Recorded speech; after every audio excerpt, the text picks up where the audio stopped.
Okey, jom kita mulakan. Hari ni, kita nak dalami satu cerita yang sangat menarik tentang kemampanan ataupun sustainability. Kita akan tengok macam mana satu idea besar peringkat negara boleh betul-betul dilaksanakan sampai ke peringkat paling bawah.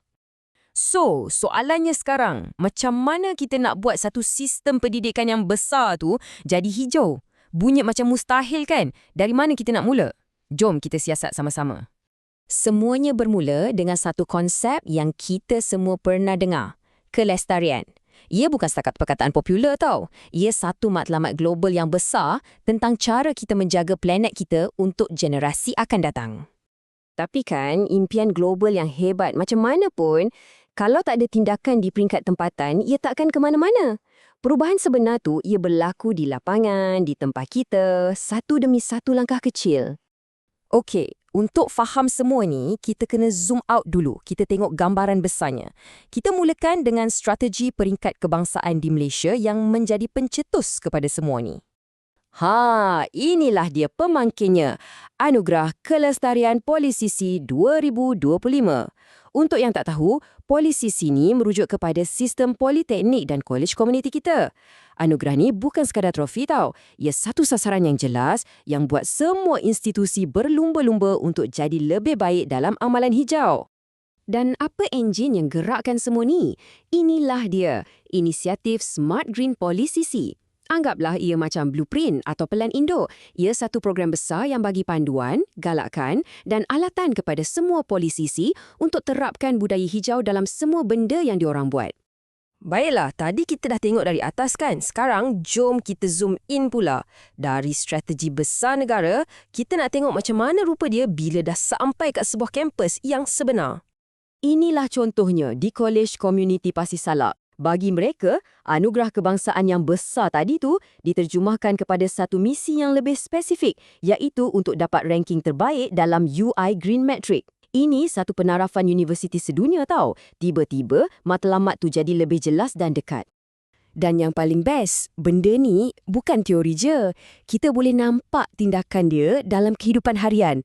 Ada kempen kongsi kereta, ada hari tanpa kenderaan, kempen jimat air, kurangkan plastik. Semua benda-benda kecil ni lah yang sebenarnya membina momentum untuk capai misi besar tadi. Okey, sekarang kita zoom in lagi dalam, sampai ke tahap mikro.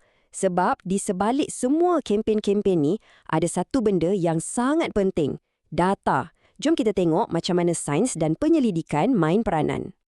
Petikan dari satu kajian ni dah tunjuk segalanya. Kuncinya ialah pendekatan analytical. Diorang bukan main agak-agak. Diorang ukur, diorang kira. Dan matlamatnya bukan je untuk selamatkan alam sekitar, tapi juga untuk cari cara yang menjimatkan kos. Bijak kan? Jadi, macam mana nak ukur? Diorang guna satu metrik, nama dia intensity tenaga bangunan ataupun BEI. Senang cerita, ia macam kad laporan untuk penggunaan tenaga sesebuah bangunan. Dengan BEI ni, barulah diorang tahu bangunan tu lulus ke gagal dan kat mana yang boleh diperbaiki. Proses untuk dapatkan data ni kita panggil audit tenaga. Ia macam kerja detektif tau. Penyelidik akan senaraikan setiap satu alat elektrik dari aircon sampailah ke charger laptop. Diorang akan rekod kat mana alat tu dan berapa lama ia digunakan setiap hari. Sangat teliti. Dan apa hasil akhir daripada semua kerja detektif ni? Matlamatnya bukan setakat kumpul data. Matlamatnya ialah untuk cari peluang pemuliharaan tenaga atau ECO. Inilah cadangan-cadangan praktikal yang boleh terus dibuat. Contohnya, tukar ke lampu LED atau pasang timer kat aircon, benda yang betul-betul bagi kesan.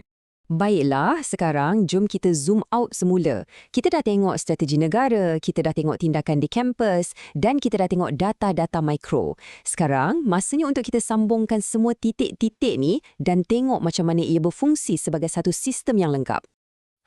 Slide ni merumuskan semuanya. Cuba tengok. Di sebelah kiri, kita ada penemuan data di peringkat tempatan. Di sebelah kanan, matlamat peringkat kebangsaan. Nampak tak kaitan dia? Bila diorang berjaya kenal pasti pembaziran tenaga, kiri, ia secara langsung bantu diorang capai ranking Green Metric, kanan. Bila diorang jumpa peluang pemuliharaan, ia bawa diorang selangkah lebih dekat untuk menang anugerah polisi SASTU. Semuanya bersambung. Jadi, kerja-kerja penyelidikan yang teliti inilah yang sebenarnya menjadi tulang belakang kepada semuanya. Visi besar Smart Green Policy itu, ia bukan angan-angan kosong. Ia dibina atas asas data dan bukti yang kukuh yang dikumpul dari setiap kampus. Jadi, inilah rumusan utamanya. Ia berfungsi macam satu kitaran maklum balas yang sihat. Visi negara bagi inspirasi kepada kampus untuk bertindak. Tindakan kat kampus pula bila diukur dan dianalisis, ia bagi data berharga balik kepada perancang negara. Jadi, strategi itu boleh diperbaiki lagi untuk masa depan. Cukup pintar kan? Ini membawa kita kepada soalan terakhir untuk anda fikirkan. Kita dah nampak macam mana audit tenaga yang kecil di sebuah kolej boleh bagi impak besar pada peringkat negara. Jadi, cuba fikirkan kat komuniti, sekolah atau pejabat anda sendiri, kat mana agaknya peluang pemuliharaan tenaga yang tersembunyi. Apakah langkah kecil yang anda boleh mulakan hari ini?